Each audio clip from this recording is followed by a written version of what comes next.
tertiary sector is agriculture because they are dependency on developed countries only 2 to 3%. In our country, more than half of the people are dependent on agriculture. That's why we call our primary sector is agriculture sector. The primary sector is industrial because there are 50% of the people are engaged in industry sector. When we are taking China as an example, the primary sector is what? Service sector. So this is what economic growth and development in the sectors. So before entering into this topic, what is economic growth? Economic growth is increase in the country's real output of the country is called economic growth. What is development?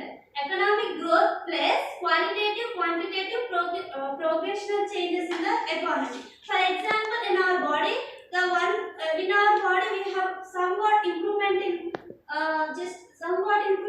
only hand. We observe the improvement in hand. It is not development of our body because we feel it is something inconvenient and healthy to our body. If whole body is increased, then we call it as we are increasing our weight. But one thing is not. So when we are consider one thing in the sector of the only one way, like growth part is a single dimensional concept. Development part is a multi-dimensional part. Means overall development we look over. So in the economic growth, only single terminology we are looking. So here I am going to add growth and development in sectors. How growth will achieve in the sectors. For example, when we are taking public policies like government policies, I think Raitu Bandhu, you know. So Raitu Bandhu scheme given to the farmers. For what? For their development, for their financial assistance to the farmers. So whether it is progress in that sector or not. So majority of the Indian farmers are illiterate. When they are giving cashbacks, how they can know what type of subsidies they want to use. So they don't know. As usual, they are using traditional method. How it is progressible, it is growthable to the agriculture sector.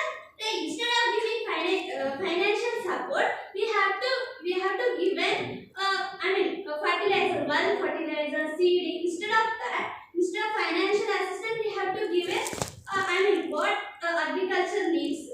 So this is what whether the public policy is progressible or not. So in economic growth and development in the sectors, how we are before independence time, during the independence time, 90% of the share comes from the agriculture sector. Later, when we are implementing 1951 onwards, we are introducing the plannings. So plannings, after introducing the plannings, the output of the agriculture was declined, that to 50%. After that, it day by day declined the share of the agriculture in the economy. So whether it is that they depend now 47% of the people are engaged in agriculture sector. So because of progress, what are the progress? Still farmer suicides are going in the society. So what kind of progress? So whether the economic growth achieved in agriculture sector or not. So whether agriculture sector developed or not. Development means all over the development means in all sectors we have to develop. So development means socio-economic structural changes we need for the development of country. Here, whereas when we are taking agriculture sector, so whether only we consider a whole sector for the development, not growth.